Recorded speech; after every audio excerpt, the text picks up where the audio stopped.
Хүн бүр хөрөнгө оруулагч подкастны маань 4 дахь удаагийн дугаар та бүхэндээ хүрэхэд бол бэлэн боллоо. Ингээд хүн бүр хөрөнгө оруулагч подкаст бол ер нь цалингийнхаа хажуугаар яаж орлоготой болох вэ? Өөрийнхөө баг зэргийн хоригдлыг хэрхэн өсгөх үү, үржүүлэх үү? Эргээд хүүхдүүдтэй бид нэр ямар арга замаар яаж хүмүүжүүлвэл эдгээр маань илүү санхүүгийн боловсролтой болоод ер нь ингээд бүгд Монгол улсын хүн бүр санхүүгийн эрх чөлөөнд хүрэх боломжтой вэ гэдэг энэ чиглэлийн дагуу мэдээлэл болон бодит амьдралтай кейсийг бол хүрэх ийм зорилготой подкаст юм аа. Тэгээ өнөөдрийн зочноор маань Монгол банкны ерөнхийлөгчийн ажлын албаны ахлах эдийн засагч Батчин, цагдаагийн ерөнхий газрын урьдчилан сэргийлэх албаны ахлах мэргэжилтэн Хушууч Итгэлт нар маань зочноор оролцож байна. Өнөөдрийн дугаарын гол онцлог бол бид нэр өнөөдөр болж байгаа Монголд ямар хэр их санхүүгийн залилан болж байна. Санхүүгийн залилангаас бид нэр өөрсдөө яаж хамгаалах вэ? Яагаад тэгэхээр зүгээр ингээд ажиллаа хийгээ явж нэг өдөр л юм санхүүгийн залиланд бол орцсон байдаг. Тэгэхээр энэ чиглэлээр хоёр зочноо бол би урьсан байгаа. Миний урилгыг хүлээж авсан хоёр зочиндоо маш их баярлалаа. За эхний асуулт юу вэ гэхээр би одоо санхүүгийн залиланд орсон гэдгийг хизээ яаж мэдэх боломжтой вэ? Энийг бол ингээд төрүүлээд мэдчих боломжтой юу? Эсвэл заавал орж иж тэрийгээ ингэж ойлгох юм уу? Ер нь яадаг юм бэ? Дэлгэн дэйн төрөнд баярлаа. Энэ подкастт оролцуулж чад. Ялцчихгүй хүн алдчих зарим хүмүүс ухаардаг юм гэж байна. Заримнасаар бусдын алдаан дээрээс уулздаг хүмүүс байна. Мэдээж нөгөө тэний хүн өөрийнхөө алдааны болохоонтой одоо бусдын алдаан дээрээс гэж явдаг шиг. Хүнээсээ хамаарна л да. Халаасны улгааж юм ор марийн иймэрхүү бит гэмтэргээс илүү бит бус одоо тухайн хүнийг өөр мөнгөний гаргадаг юм заллих гэмтэргүүд бол өсөөд байна л да. Данганд Монголд гэлтгүү. Олон улсад ч гэсэн ковидын нөлөөлж байгаа л ахaltaа хүнд. Тэгэхээр яалтчгүй ингээд зүгээр интернет, фейсбુક ухчихтаа хүртэл өөрийгөө одоо хамгаалах тийм системтэй байх хэрэгтэй. Фейсбુક ухчихтаа өөрийгөө хамгаална гэж одоо яг юу гэсэн үг юм? Ялангуяа захимаар үлжээ цайлах гэмтэргийнхэн дийлэх хэсэг нь бол 50-60% нь бол фейсбુકтэй холбоотой олон нийтийн сүлжээгээр Монголд одоо гарч байгаа. Монголд гарч захим залилангийн 50-60% нь фейсбુક. Яг 2024 оны тоогоор ингээд харж байгаа тэгэхээр өөрийнх нь одоо пассвортыг халтах ч юм уу кейсүүд маш их байгаа хгүй. Наацх нь өөрөөр мессеж ирдэг. Мессеж ирэнгүүт найзаа чам руу нэг мессеж ирчлээ. Над руу явуулчих. Хүмүүс л эргүүлээд явуулчихдаг. Нэгсэндээ фейсбુકээрээ яаж ордог гэдэг нууц үгийг нь өөр хүн одоо солихын тулд тэр хүний гар утасны дугаар руу код явуулж штэ тий. Гаднаас ямар нэгэн хүн тий нөгөө хин нэгэн хүн алдаад ингээ орохын тулд нөгөө фейсбુકээс маань нөгөө аюулгүй ажиллагааны системээр ингээ утасны дугаар руу нөгөө код явуулчих. Тэнгүү тэрийг нөгөө найз руугаа явуулчихдаг гэдэг юм уу те ийм нэг код очиж байгаа нэг бүртгэл авах гэж байгаа маа судалгаа явж байгаа маа ч гэдэг юм уу те тэнгүүт нөгөө иргэн маа нөгөө нэг анзаарахгүйгээсээ болоод яг тухайн момент цаг хугацаанд юу хийж байгаагаасаа болоод нөгөө дугаараа бүсэд өгчдөг хилчдэг тийм тэнгүүт нөгөө хүн маа нөгөө нэг давхар өөрөх нь фейсбુક руу давхар ороо яваад идэг одоо фейсбુક инстаграм бүгд ингээд асаалтаа онгорхоод байждаг тэгэл уцаа зөвхөн төгждөг уцаа төгжийг гаргангууд тэр нөгөө бүх юм ингээд мэдэрчдэг. Тийм учраас нөгөө нэг давхар хүн орж явахад нөгөө нэг мэддэхгүй болж байгаа. Нэг фейсбુકээс мэдээллийг өгцөн танд ингээ аюулгүй ажиллагаа ингээ явж байна. Энэ та мөн үү биш үү гэдэг баталгаажуулах код явуулж чадхад тэр кодоо өөрөө хинэгэнд өгч алдчих. Тохиолдол байгаа. Одоо яг танаас асуухад 24 онд ийм захин лөөр хэрэг их байв. Яг ингээ тоо статистик ярихад. Тэгээд энэ дотроо та хэд маань одоо энэ захин залилан энэ лөөрийг яаж ангилж байна? За ер нь бол цагдаагийн байгууллага бүртгэж байгаа заллах гэмтэргийн маань ерөөсөө л дийлэнх хувь нь буюу ингээ 85.3 маань ерөөсөө захимч бүртгэдэг.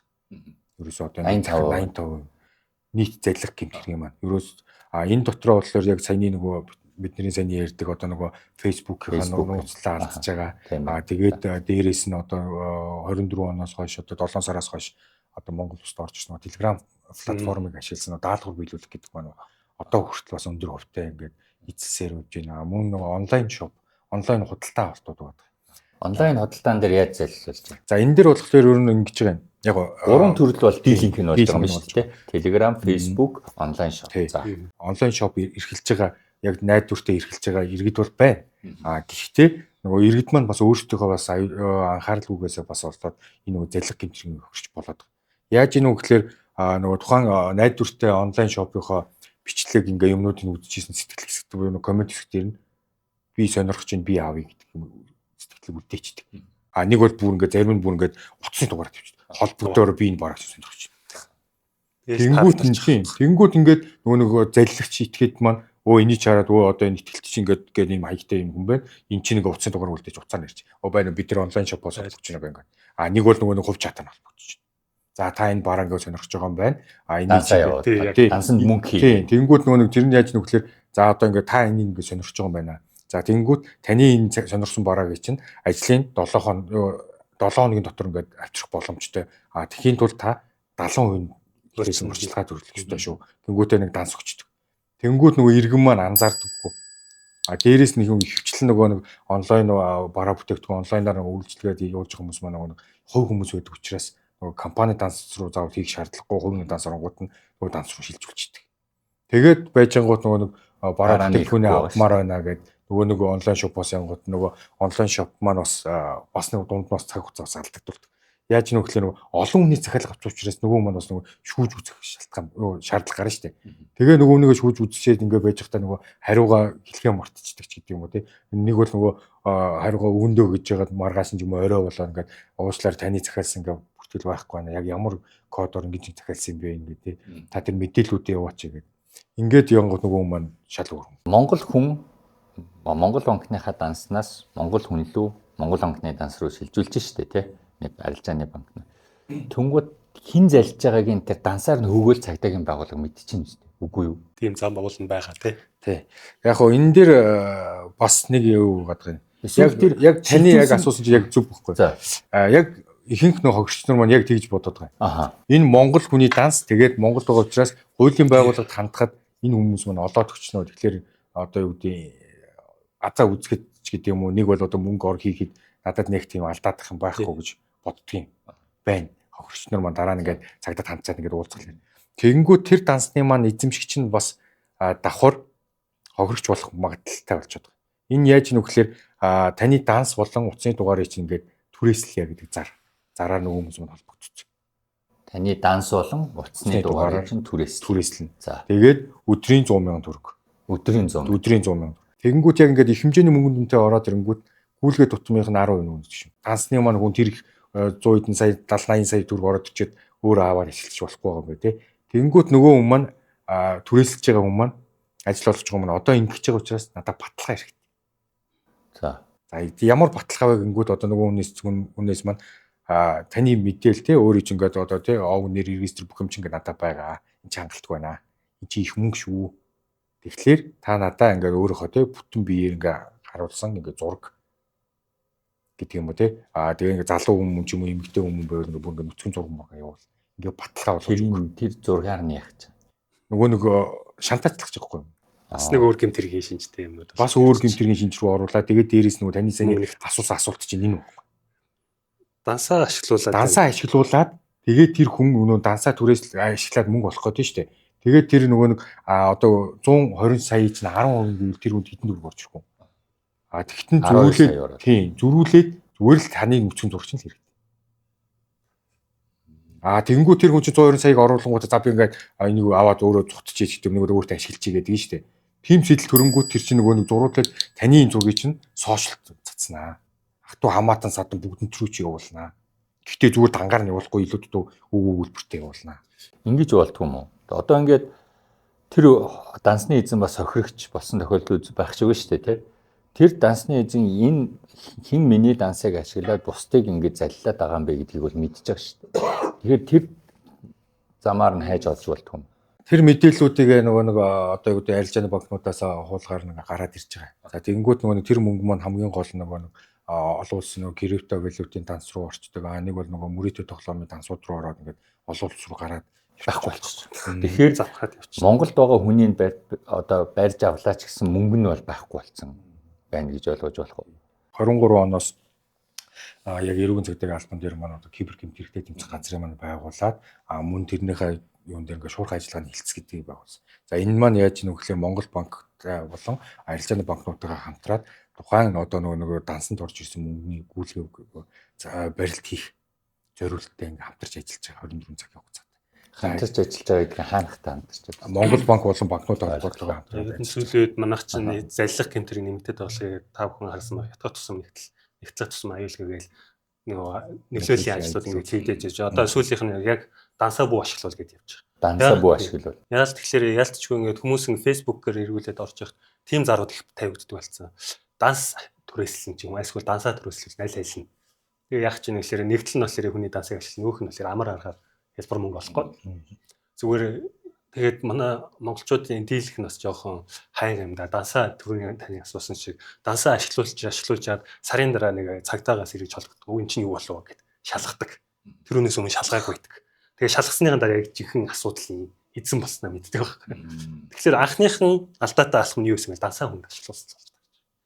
Тэрнээс өөрийгөө хамгаалах. Дансаа хүнд ашиглуулах нь өөрөө хориотой юм уу? Эсвэл энийг дараа нь одоо таны дансыг ашиглаад ингээ асуудал болгоод хүмүүсийг залчлаа гэхээр та давхар бас хариуцлага үүрэх үү? Ийм байгаа юм. Одоо ингээд мөнгө олж штэ тэр хүн. Ингээд 120 саяыг дансаар нь ороо гарцсан байна. Би дансаа ашиглуулсан байна гэдэг 12 саяыг авчлаа ш. Тэр чинь баг хам хэрэгтэн болж байгаа юм шүү. Яг үнэ. Яг үнэ. Тэр хүн болохоор өөрөө бол санаачлаад хүний хүчин шахалтаар биш өөрөө санаачлаад дунд нь ороод дансаа ашиглуулад тэр болтгоо одоо дан данс гэлтгөө ер нь бол данс гэдэг энэ зүйл чинь данс карт банкны бүх үйлчлэгнүүд чинь тухайн хүнд л хамгаалалт мэдээллийн аюулгүй нууцлалаа хангах гэрээ байдаг тэрүүний гарын зураад тэрүүний өөрөө хадгална гэсэн үүрэг хүлээсэн юм байхгүй банкны зүг байс те банк болон тэр гэрээ чинь бол бас иргэний хуулиас одоо түүнийхэн хүрээнд ийж байгаа шүү. Тэнгүүд тэрүүнийгээ зөрчиж гэнэ гэдэг чинь өөрөө бас ойлгосон. Тэр гэрээгээ зөрчсөн учраас ямар нэг байдлаар хариуцлага хүлээн 2025 оны 5 сарын 31-ний өдөр эрүүг үйлэн дээр нэмэлт өөрчлөлт ороод багцсан. За энэ яаж нүү гэхээр эрүүг үйлийн 2019 дугаар зүйл дээр холбоо мэдээллийн дугаар дансыг бусдад ингээд ашиглуулсан гэмтрийн замаар мөнгө орж гарсан тохиолдолд гэдэг чинь. Тэгэхэд энэ тухайн данс дууцны дугаар одоо өөрийн телефоны дугаарын эзэмшигч маань өөрөө эрүүг хариуцлага хүлээгээр энэ хуулинд маань ороод одоо сая 7 сарын 1-ээс дагаж мөрдөж явж байгаа. 7 сарын 1-ээс. Тэгэхээр яг энэ дээр нөгөө яг түрүүний нөгөө миний ярьсан нөгөө жишээнүүд маань болчихж байгаа. Тэгэхгүй бол одоо ингээд хин нэгэн хүн гээл те мөнгө олоод ингээл амьдраад болоод идэг те хин нэгэн хүний хохроогоод болоод идэг нөгөө хүн маань ингээд яг шалгаад мөрсөн шалгах ажиллагаа явуулаад ирэхлээр би ч сөхөрчтэй гэдэг ангаагаад хараа суугаад боломжгүй байхгүй. За энэ онлайн шоп бол ингэ явчих юм байна. Одоо түрүүн нэг Facebook аккаунтын ороод одоо бүр санаатаагаар те зорж энэ хүний ихний шатнд тэгээ дараагийн гэмт хэрэглээ орох. Тэгэнгүүт тэр хүний Facebook-ыг нь авчлаа. Тэгээд одоо нэг Facebook-ээр нэг яваад исэн юм аа. Найзууд руу те би мөнгөгүй болчлоо 300 мянга шилжүүлээч 50 мянга шилжүүлээч гэд ингээд мөнгө цуглуулад нэг данс руу авчиж байгаа шүү дээ. Тэр хүнийг олох боломжтой байт юм. Одоо миний Facebook-ийг хэн одоо пассвордын янз бүрийн аргаар мэдээд тэгээд ямар ч хэсэн миний найзуудаас ингэ мөнгө цуглуулчих. Тэр хүнийг олж чадах уу? Боломжтой. Яг л тэр одоо данс мөнгө гүйлгээнүүд нь араас нь хөөхд бол асуудалгүй шүү дээ. Тэгэхээр ямар асуудал гарч байгаасаар 3 асуудал гарч байгаа. Нэгдүгээр талаар тэр дансаа хаачдаг.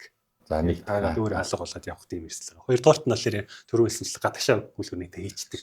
Гадагшаа хийсэн гүйлгээд маш хүндрэлтэй шүү дээ. Тэгэхээр гадаад улсууд руу холбогдохоос өөр аргагүй. Тэгээд тэр нь бол хариулахгүй байх магадлал маш их гэдэг. Тэгээд гуравт нь болохоор ялцчгүй азтай бол араас нь хөөцөлтөд болох боломжтой. Телеграмны бас асуудлууд байна.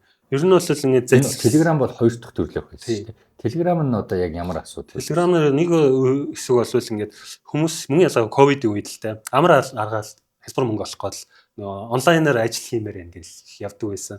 Тэнгүүд Telegram-аар янз янзын ингээд чатууд ирнэ. Чатууд дээр ирэхлээр заримуд нь болохоор ажил хийх ч юм уу. Ажлын болохоор нэг линк лөө дараад нэг реклам үзүүлдэг ч юм уу те. Тэгээд даруулж ийсэн аа эцэст нь болохоор мөнгө ороод ингээд тэр вебсайт нэр ингээ айгүй их мөнгө цугларсан гэж харагдаж байгаа хгүй. За тэгээд мөнгөө орлоготноо гэж би мөнгө авъя гэдэг хүсэлтэй явуулсан. Тэгэнгүүт та над руу шимтгэл төлөх хэрэгтэй наа. Тэгээд энэ мөнгөнийхээ 10% төлөх хэрэгтэй байна гэдэг.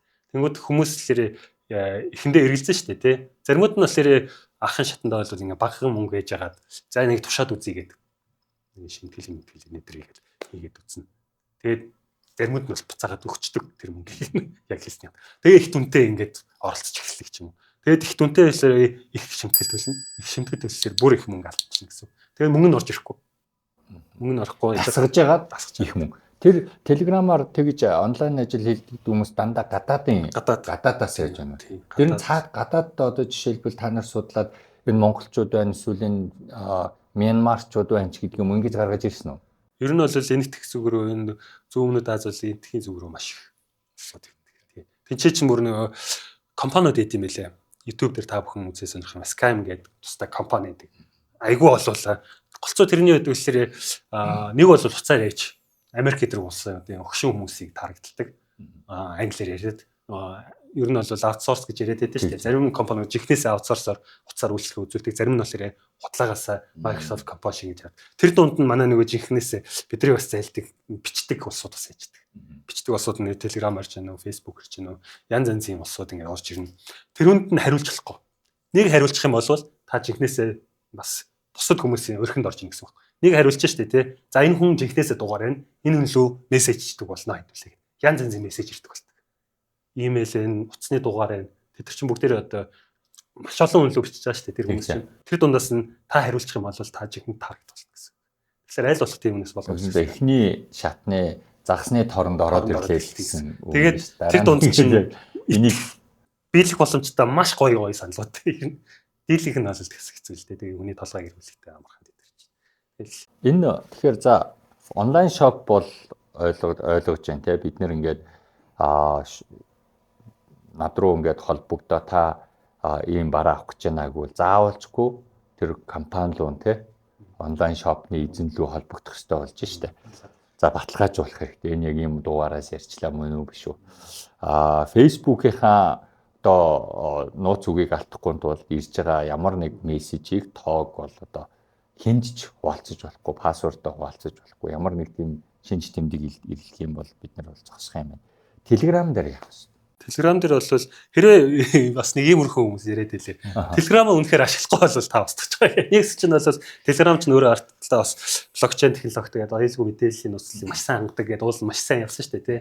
Тэр нь бол яг үнэн байх хэрэгтэй гэхдээ тиймийг нь хүмүүс ингээд бүгдээр ашиглаад эхлэнгүүд тэрүүний дамжуулаад Telegram-ийн мессеж нь хоёр хүн л мэдж байгаа болохоор тэр цаана одоо худлаа хүн байх юм бол илрүүлэхэд маш хэцүү болчихж байгаа. Нэгдүгээр. Тэгээд хоёрдугаар талаараа Telegram-ыг ингээд ашигладаг хүмүүс бол ингээд ялгаа салгаж штэ. За энэ мессеж ирчлээ тийм тоо гэдэг блоклаад явчихдаг штэ тий. Хэрэгэлдэг хүмүүс рүү ингээд байн мессеж ирээд байна. Тэгээ хүмүүс чинь за юу юм бол гэх нэг өдөр ороод байна.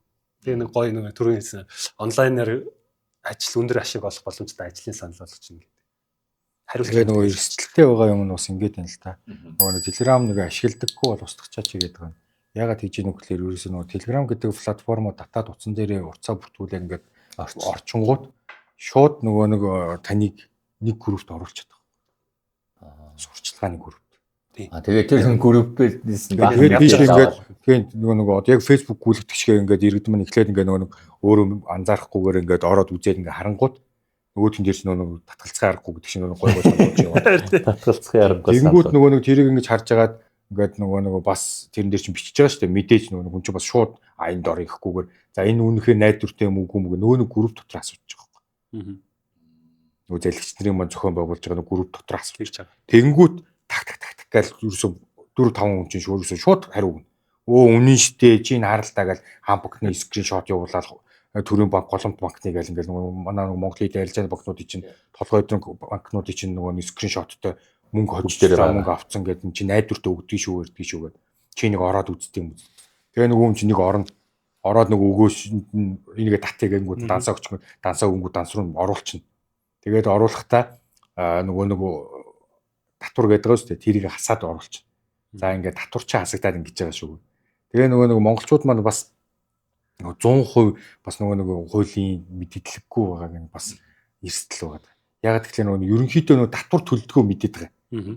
Хүүхэн орлогын татвар гэдэг 10% өгдөгөө гэдгээ мэдээд байгаа. Тэгэнгүүт нөгөө нэг тэрэн дээр нь тоглолтод хийгээд байгаа. Тэгээд тэр нөгөө явуулж байгаа текстүүд маань өөрөө гадаад улсаас гэдэг нөгөө ягаад гэж яриад нүгэл Google Translate ашигласан. Хитээч монголчуудын нөгөө ярианы хэлэлт байдаггүй байхгүй өгнөд ороод ирсэн. Тэгтээ ойлгогдох. Тийм тэгтээ ойлгогдно. Нөгөө хит нөгөө монголчууд нэг хитрхи соёл боловсон яриад энэ чи яаж яриад байгаа юм яриад байгаа гэдэг нэг явуулж шүү дээ. Тэр нэрхүү нөгөө хитрхи юм соёлтой тэгээ ингээд өгүүлбэр ингээд амар ингээд ийм цэгцтэй.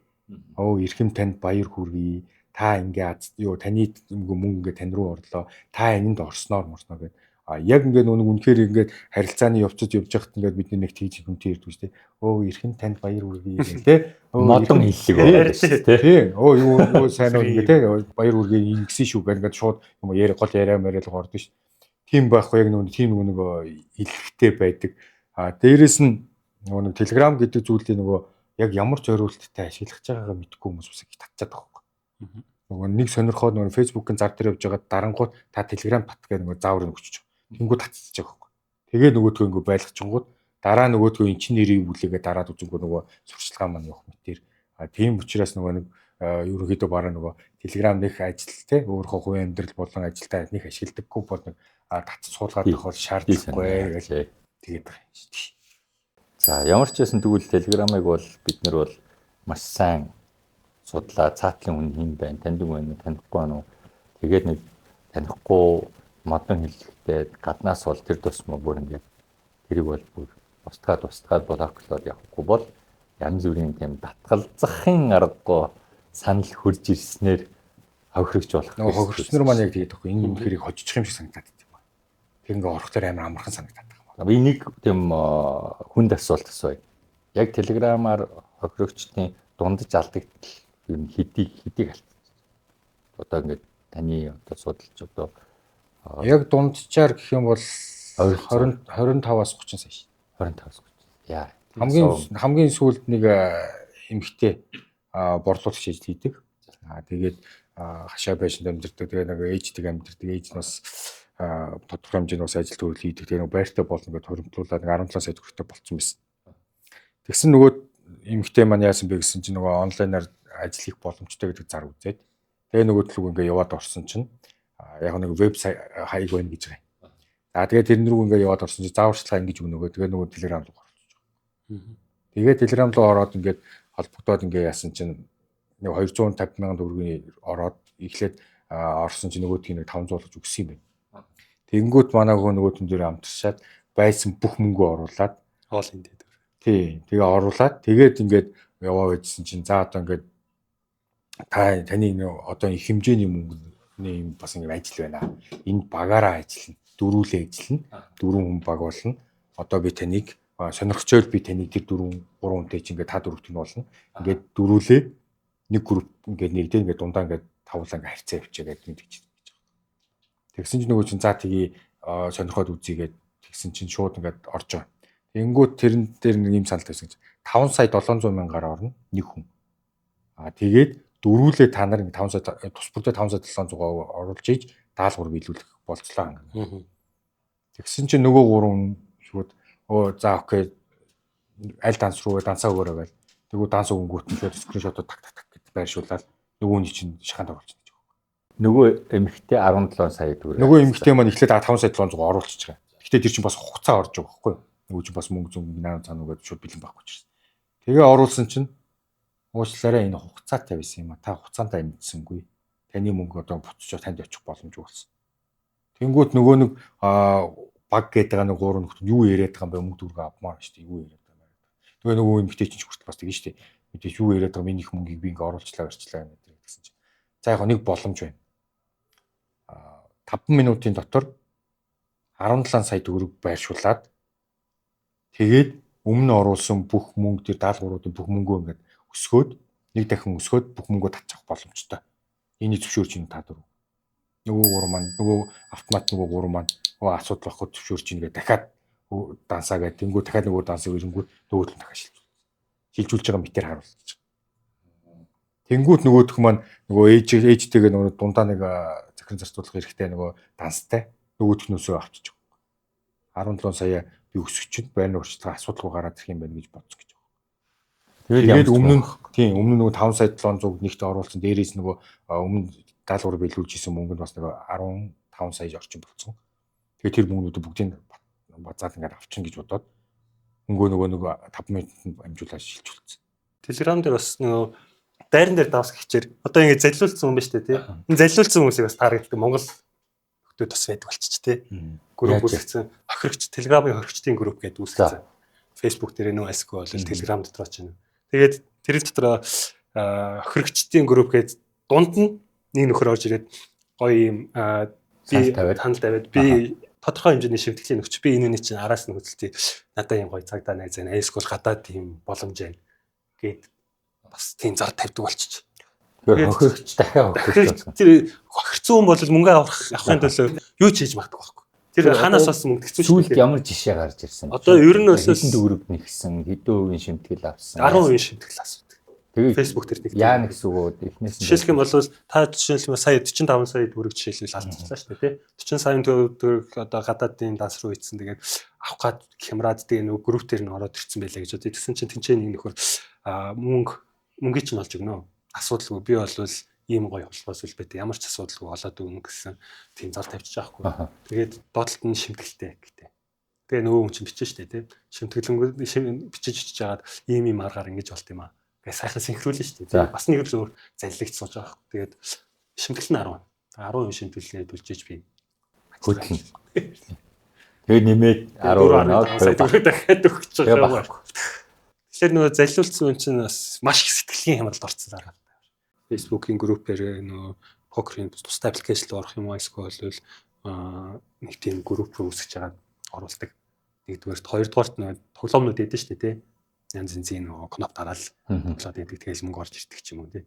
Нэг тиймэрхүү тоглоом руу оруулдаг. Тэгээд хүмүүс л эхэндээ бол яг түрүүний жишээтэй адилхан покер дээр нь жишээлх юм бол ороод тоглоно. 4 эсрэг ганцаараа тоглож моглол. Тэгжээд л хожоод идэг эхнийх нь шатнуулэр. Оо ямар гоё азтай байна гэл бараг ажил хийх болон шаардлагагүй юм шүү. 100 мянган төгрөгөөр ихлэ сая төгрөгтэй болчихлоо гэл. Тийм кейсүүд байгаа хгүй. Тэгээд сая төгрөгөө одоо бүр 10 сая төгрөг болгоё гээд маргааш нь дахиж тоглоно. Тэнгүүд нөгөө арталт нь нэсэн нөгөө 4 хүн чинь нэг хүн болж таарч байгаа. 4 хүн девайсаар холбогдсон. Тэгэл 4 эсрэг нэг мэдээч нөгөө тал нь ингээл өөрхөндөө оруулж аалах. Бүх үзрээ харж байгаа юм чи тээ. Эсвэл бол нөгөө дардаг тоглоомч яа тээ. Ингээл баг хэмжээний мөнгөнд амтшуулж аал. Тэгэхээр энэ одоо маш их олон арга байна. Бүгдэнд нь л жоохон өөртөө ингээд хамгаалах механизм байх хэрэгтэй юм шиг. Энэ арталт нь юу байгаа л яг үнэн болов уу гэж заавал бодох хэрэгтэй. Тэгээд одоо янз бүрийн одоо тоглоом тоглож байхад бол энэ яг хэдэн хүн цаана байна тий. Үний юм уу? Тэгээ мөнгөтэй болоод ирэхээр л залилан болчиход байна шүү дээ. Мөнгөгүй тоглоомууд бол асуудал үүсдэг. Тий. iPhone дээр яг нөгөө хамгийн гол нь одоо иргэдтэй гэж хэл одоо энэ нөгөө подкастаараа хүргэхээс нөгөө гол зүйл маань гэхэлэр ерөөсөө энэ цахим орчинд явж байгаа зүйлүүд маань айгу мэдээлэлүүд маань айгу эрсдэлтэй болчиход. Одоо жишээ нь сүүлийн одоо 8 сараас хойш гэх чинь одоо нөгөө суглаанууд байна шүү дээ. Оо яг scratch card тий. Нөгөө Азийн нөгөө суглаанууд байна, хаш чулуу гэдэг байна, чулуу өрөөдөд идэв. Одоо бүр сүултээ гадаад улсын Неймарын ямар уурхаагаас авчирсан шороо шигшигээл шороо шигшдэг хүн чулуу гарч ирвэл тэр хүн азтан боллоо гэдэг. Нэг бол нөгөө аз хүрд мөрдгээл нөгөө коноп дарангууд нөгөөд ингээл гүйжснээр таараал нэг нөгөө карт таараалаа. За танд ийм дараагийн удаа явахт чинь ийм купон орчлоо. Тэдөөгийн хөнгөлтөө ингээд орохоор боллоо шүү гэл ингээл. Энэ бүхэн маань бүгдээрээ ерөөсөө л цаанаа ингээд програмчлсан залингийн л нэг зүйлүүд байна. Мөн тэр нөгөө зүгээр тоглоом дардаг тоглоом гэдэг байна. Тэр бас Facebook амар хэвч. Бүр олонний танил бүр нөгөө алтан шагаа гоосон фантастик. Шагааг ингээд суугаад ингээд ярьцсан нөгөө Монгол цамцтай өөрөөх нь нөгөө захим ууцсандаа байршуулжсэн тэр нэг яйдал энэ тоглоомыг тоглоороо ёстой би хожижлаа 3 сая 2 зүг хожижлоо баяр үргээ бэлинко өмнө юм байна гэл. Энэ үеяар тэгээд өөрчлөж. Тэгэнгүүт чинь энэ хөгч маань нөгөө яг иргэдийн маань бас ингээд төөрөгдөлд оруулах хин ямар нэгэн байдлаар ихч бай багч бай мөнгөөр ингээд хохирол учрах.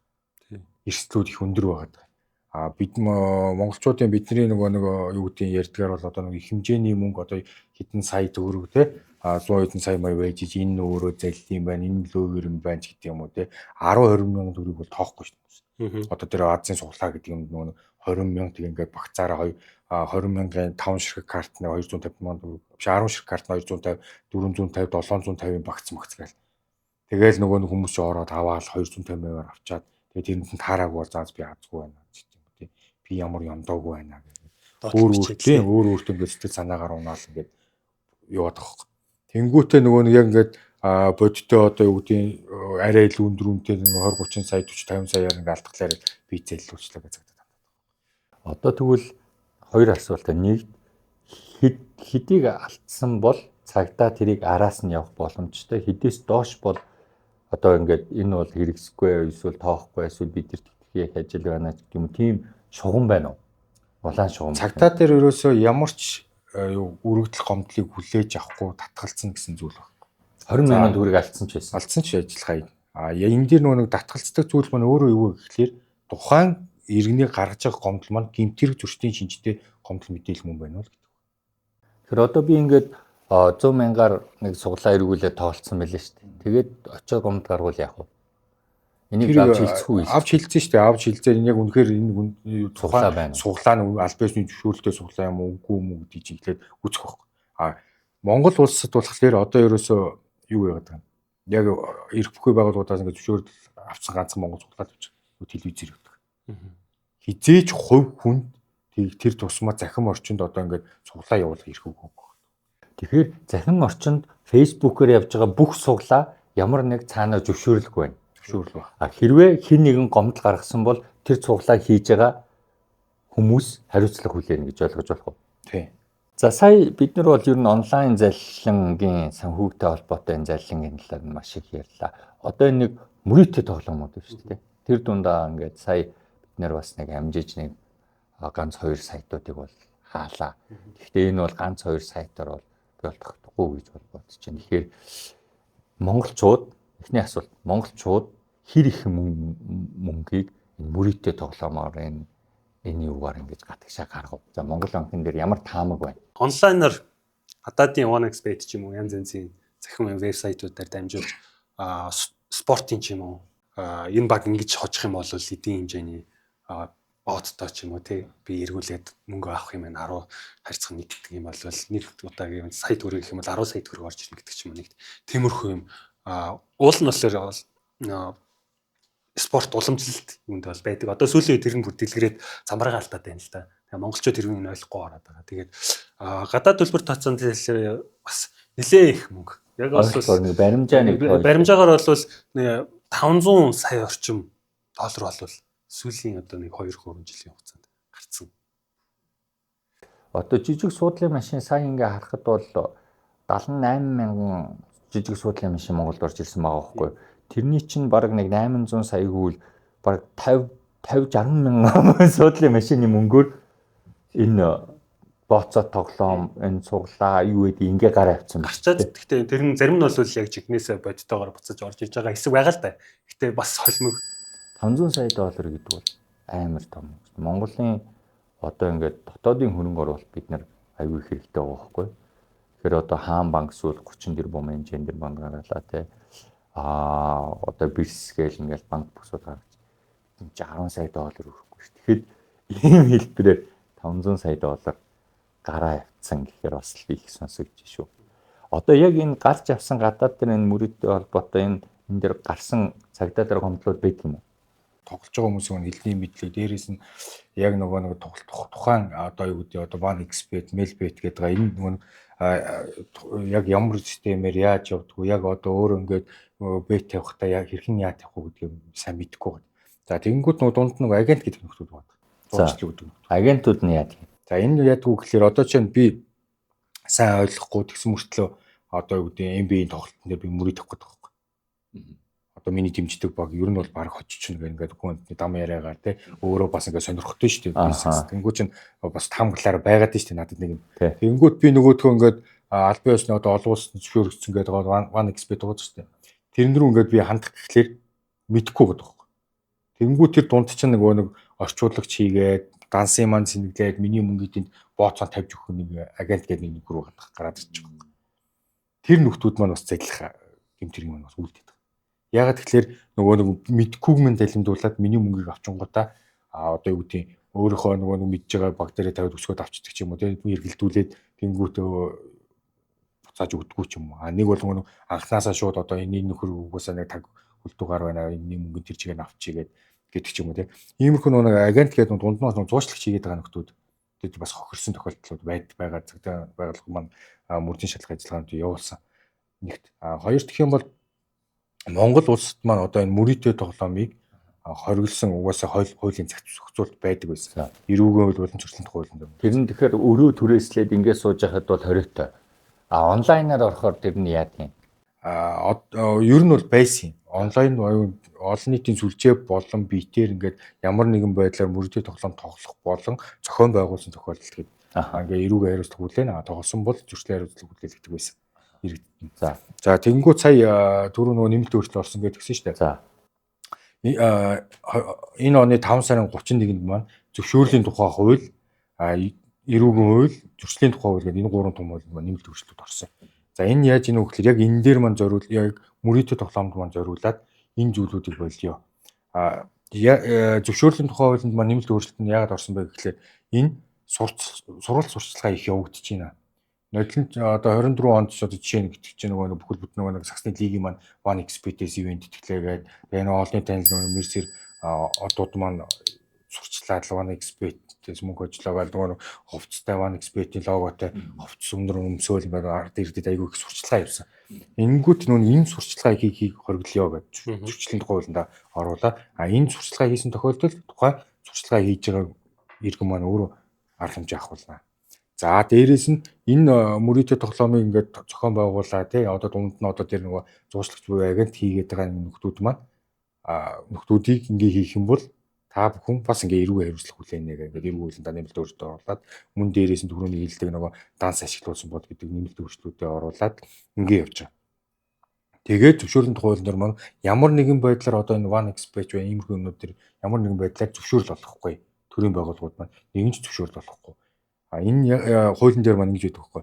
Урьдчилан тааварлах боломжгүй төлбөрт суглаа, хонжуур, мөрөдөө тоглоом гэж ордог.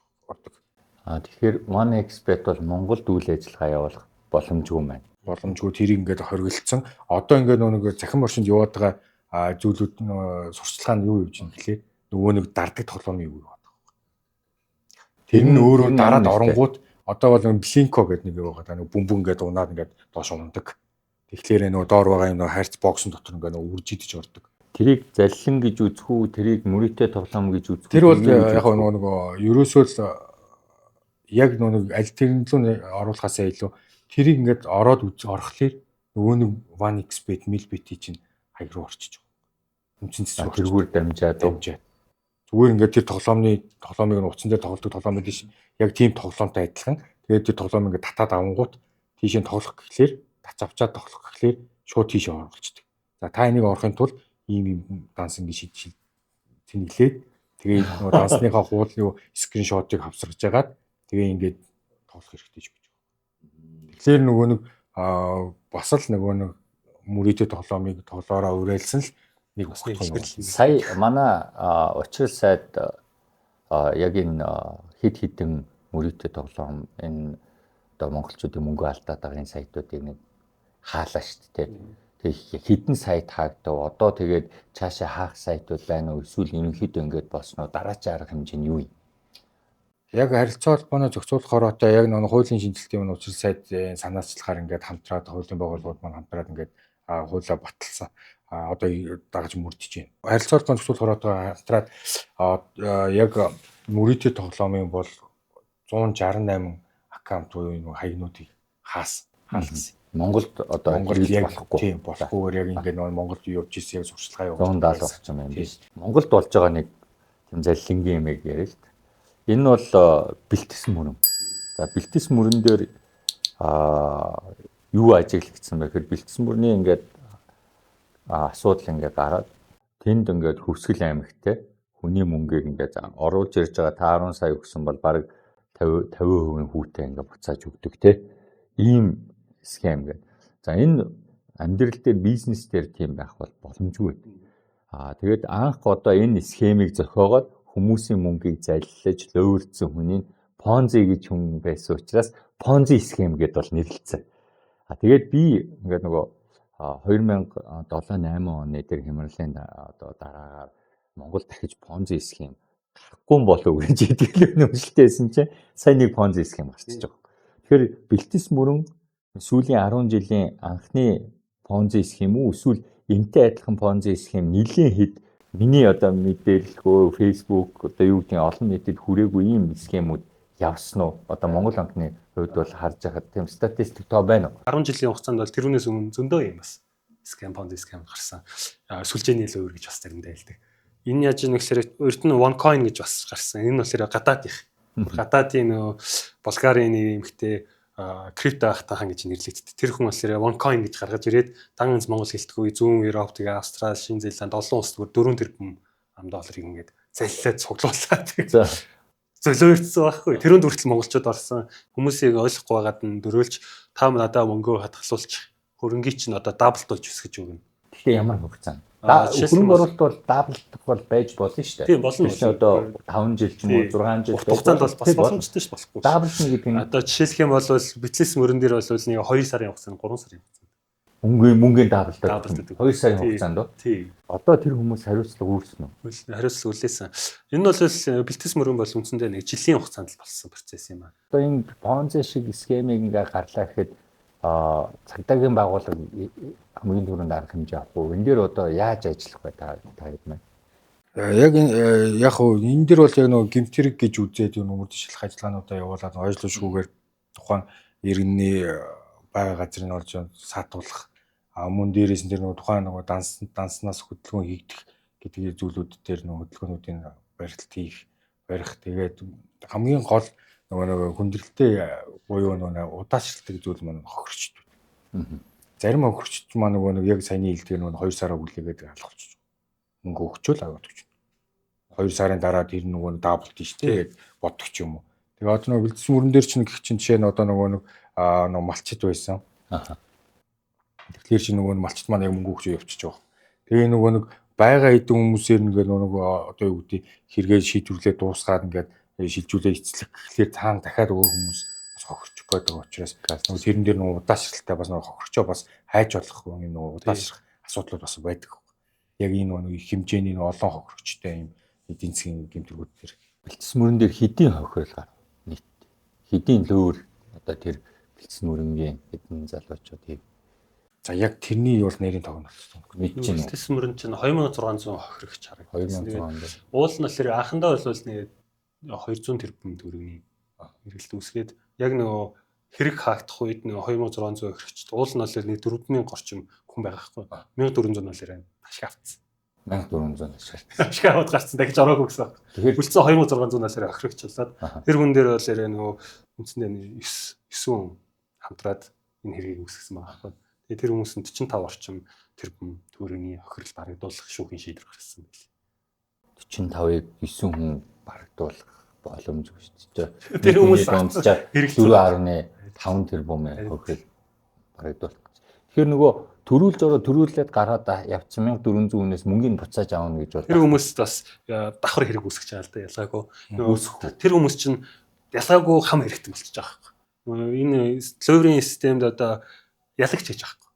Бүгд одоо жишээлх юм бол үүсгэж хэрэг үйлдэж байгаа хүн ч асуудалтай дунд нь ашиг олж байгаа хүн ч хам хэрэгтэн шахуу бас хэрэг үүсгэн. Тэр хүмүүс бас нөхөн болгож 45 тэрбум мос ч тусдаа бас хэрэг үүсгэж явсан л та. Би тэр дүнгийн бол сайн мэдэхгүй байна. Тэр тусдаа хэрэг үүсээд нөхөн олгор өгөх хэвээр процесс нь бүгдээр байгаа шүү дээ тийм арталт нь бичигдсэн. Тэгээд бас нөгөө тал нь охирсон 2600 хэрэг. Бүгдээрээ охирогч та. Тэгэхээр өмнө нь одоо даблдаад мөнгөө одоо 2 дахин мөнгөө өсгөөд авцсан хүн хүртэл буцааж тэр мөнгөө үүрэг хүлээж шүү дээ. Тэгэхээр Ponzi схем бол одоо бүх оролцсон хүндээ хохирогчд бол хохироод байна шүү дээ. Ашиг олсон хүмүүс буцаад тэр ашигаа 100% буцааж өгөх юм байна. Нэмээд нөгөө зохион байгуулж байгаа хүмүүс бол бүр шоронд ороод ингээд байхгүй болчих. Одоо ингээд coin гээл явж байна. Манай одоо санхүүгийн салбарын хүмүүс бол coin-ыг бол ер нь мэднэ.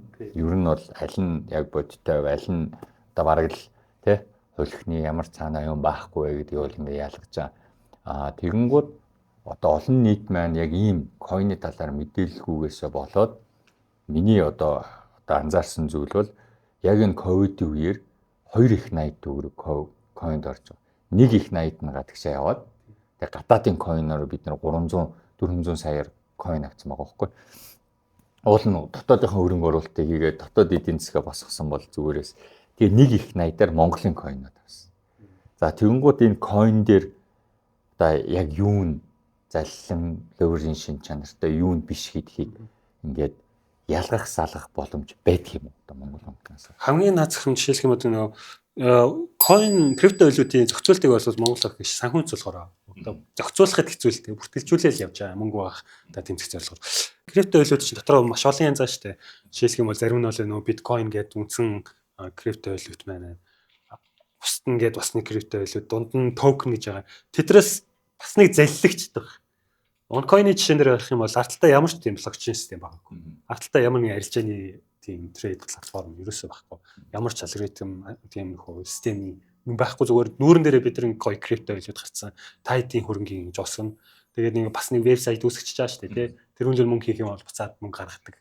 Тэгээд эхэндээ өргөтөөд тэгээд дараа нь хөрөнгө өсгöd гаргацдаг. Ингэж зарчмаар ял ингээд луурийн бас нэг схем яваад байгаа байхгүй. Тэгэхээр бас Монголд ч гэсэн сүүлд бол олон крипто байлууд гарсан. Эдгээр ялгааг нь ингээд арталт нь яг ямар баг байна гэдгийг маш сайн судлах хэрэгтэй. Нэгдүгээр, хоёрдугаар систем нь юу байгаа юм. Гуравдугаар тэгээд үнэхээр та ойлгохгүй мэдэхгүй байх юм бол тийш битгий орол гэж хэлдэг. Байраад барьцаал зээл аваад нэг coin авцсан. Тэгээ нөөхөө хүн нүнцсэн. Нэг хүний үгэнд орцсон. Тэгээд мэдэхгүй зүйлрүүгээр л олсон л харгаа л та. Тэгэхээр юу хэлэх гээд байна вэ гэхээр зээл гэдэг зүйлийг иймэрхүү мэдэхгүй зүйлрээ орох байдлаар зээл авч битгий орох. За тэгэхээр манай подкастын маань цаг төгөж байна. Тэгэхээр хамгийн одоо чухал асуултаа та бүхнээс асууя. За ингээд би ер нь ингээд энэ цахим задлангаас өөрийгөө хамгаалъя. Энээс зөрчлөн сэргийлээгүүл ер нь яах ёстой юм бэ гэдгийг та хоёр маань тусдаа товчлоод ийм хийвэл бас зүгээр шүү гэд манай үзэгчтэй нэг зөвлөгөө өгөөч. Facebook маань өөр алгоритм маань өөр таны сонирхож үзсэн юм чинь дагуур танд гаргаж ирнэ. Тийм учраас танд өөрт амьдралд чинь болон өөр чинь хэрэггүй бичлэгч гэдэг юм уу тийм хэрэггүй зүйлсийг битээ орж нэг сонирхож үзээч. Энэ өөрөө таныг эрсдэлд оруулж байгаа маа. Нэгт хоёр дэх юм бол та одоо энэ нэг ухаалаг системийг одоо үүдээ гар утас тэгээ таблет, ажлын компьютер, гэрийн компьютер гэдэг олон зүйл рүү өөрийнхөө цахим хуудасуудаа нэг онгорхоо өргөчдөг. Энэ өөрөө таны бас эрсдэлд оруулж байгаа маа. Сүүлд нь гэхэд ерөөсөө ямар нэгэн байдлаар танд ингээд амар хэлбэр аргаар ингээд мөнгөтэй болгох сурчлагаа, зар, санал болгож ирсэн чат тий энэ бүхэн маань өөрөө эргүүлээ таныг эрсдэлд учруулах 100% таныг эрсдэлд учруулах зүйлс байгаамаа. Тийм учраас та энэ бүхэнд бити итгэеч.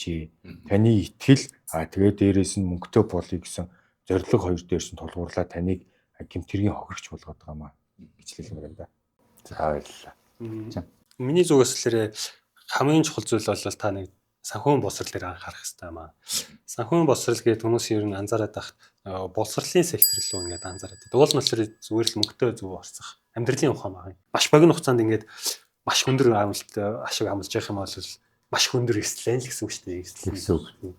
Тэгээд цаашлаад тэгэхээр одоо нэг зүйл рүү бит юм уу хий гэдэг ойлголтыг өөртөө бий болгох гэсэн байхгүй олон зүйл рүү хувааж цаар байших өөрийгөө стресслээс амлах механизм л та. Тэгээд шүүмжлэл сэтгэлгээтэй л байх хэрэгтэй юм шиг байна. Одоо монголчууд л шүүмжлэл сэтгэлгээ гэхэлэр юмыг муулах гэж бодоод байна. Шүүмжлэл сэтгэлгээ гэхэлэр энэ артлт нь яг юу байгаа бол байнга асуудал байна уу гэж асууж ирэх хэрэгтэй. Тийм асуухгүй байх юм бол та ер нь бол хийсрэг юм итгэх магадл эрсдэлтэй байна л гэж бодох хэрэгтэй. Алдартай хөрөнгө оруулагч Бенджамин Грам гэж хүн байдیں۔ Тэгээд тэрний юуг бол уншиж байгаа, намайг бол гэрчлээд ингээ уншиж байгаад гол санаа нь бид нэг ингээ хоримтлал үүсгээд инглээ гэхэд хөрөнгө оруулалт ингээ хийлээ гэхэд хэр их өндөр ашиг олох нь биш, тэрийг алдахгүй байхгүй эрсдийн удирдлах нь бол энээсээ чухал юм шүү. Нэгсэндээ мөнгө алдахгүй байвал та ингээд ирээдүйд илүү хоримтлалтай, илүү хөрөнгөтэй болох боломжтой гэсэн санааг бол хэлж байгаа. Ингээд бидний урилгыг хүлээж авсан хоёр зочиндоо маш их баярлалаа. Та бүхний яриа бол энд өнөөдөр үтсэн хүмүүсийн амьдралд маш томоохон одоо эрсдлийг авчрахаас бол хамгаална гэж бол миний хувьд бас итгэж байна.